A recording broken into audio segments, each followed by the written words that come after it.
جو آپ جاتے ہیں کیا مرحومین کو پتہ چلتا ہے؟ ناظرین، جب آپ قبرستان میں داخل ہوتے ہیں نا، تمام مرحومین اٹھ جاتے ہیں، تمام مرحومین اٹھ جاتے ہیں اور ہاتھ جوڑ کر کہتے ہیں کہ ہمارے لیے آئے ہو تو کچھ ہمیں دے کر جاؤ۔ قبرستان جب جائیں تو دو باتوں کا خیال رکھیں،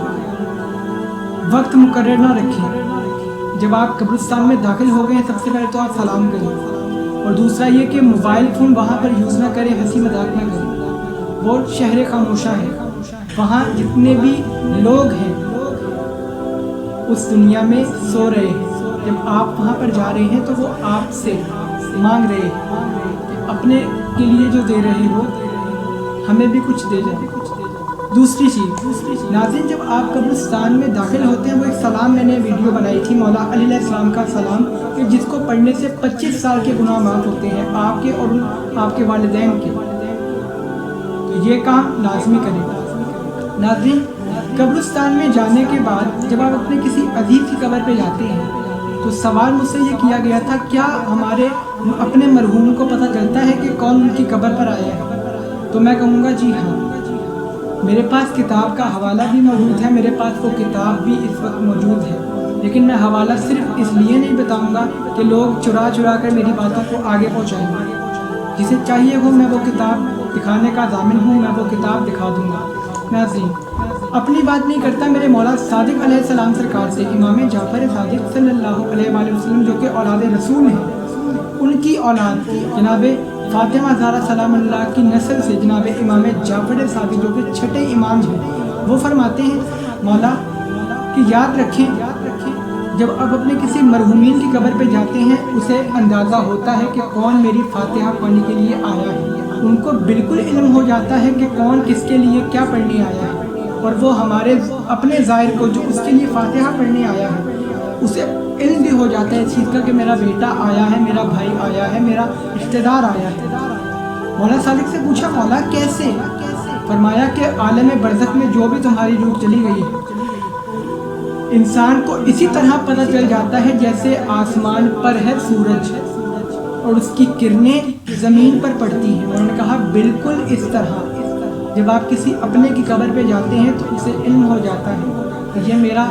بھائی ہے، یہ میرا بھانجا ہے، یہ میرا بھتیجا ہے، یہ میرا چاچو ہے، یہ میرا تایا ہے،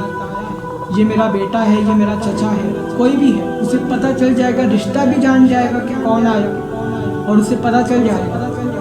کہ یعنی یہ مجھ پر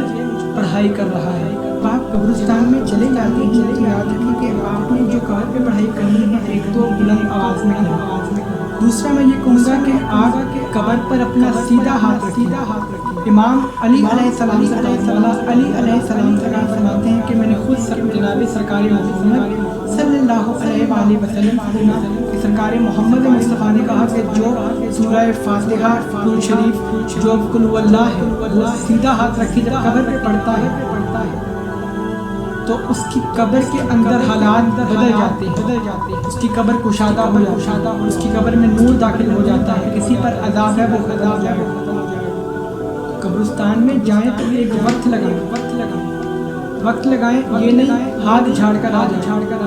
اور یاد رکھیں جب آپ کوئی بھی دیکھیں گلی کے اندر کوئی مرا ہے تو یاد رکھیں آپ اس کے لیے قبرستان میں جا کر کوئی پڑھ رہا ہے یا نہیں پڑھ رہا ہے، لیکن آپ ایک کام لازمی کریں کہ آپ جا کر وہاں سامنے کھڑے ہو کر، اب تو موبائل فون آ گئے ہیں، آپ سورہ ملک کو پڑھیں، سورہ قدر کو پڑھیں جتنا ہو سکے، اور تسبیح زہرا پڑھ کر زیارات بھی پڑھ سکتے ہیں، زیارت عاشورہ ہے، زیارت وارثہ ہے، زیارت محمد ہے، کتنی چیزیں ہیں، اور نماز ہدیہ میت اور نماز راحت یہ لازمی پڑھیں۔ یہ پڑھ کر جب آپ اس کو ہدیہ کریں گے جس کی میت قبر میں جا رہی ہے تو یاد رکھیں کہ آپ کی برزخ بہت آسان ہو جائے گی۔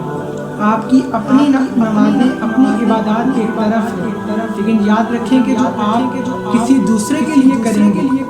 آپ کے لیے وہ بہت بینیفٹس ہیں۔ ناظرین تو یہ ہے آج کی تو ناظرین یہ ہے عالم ارواح کی باتیں۔ ناظرین یہ تھی آج کی ویڈیو، انشاءاللہ آنے والی ویڈیوز میں اور چیزوں پر بات کروں گا۔ تب تک کے لیے اپنا بہت خیال رکھیے گا۔ فی امان اللہ، اللہ حافظ۔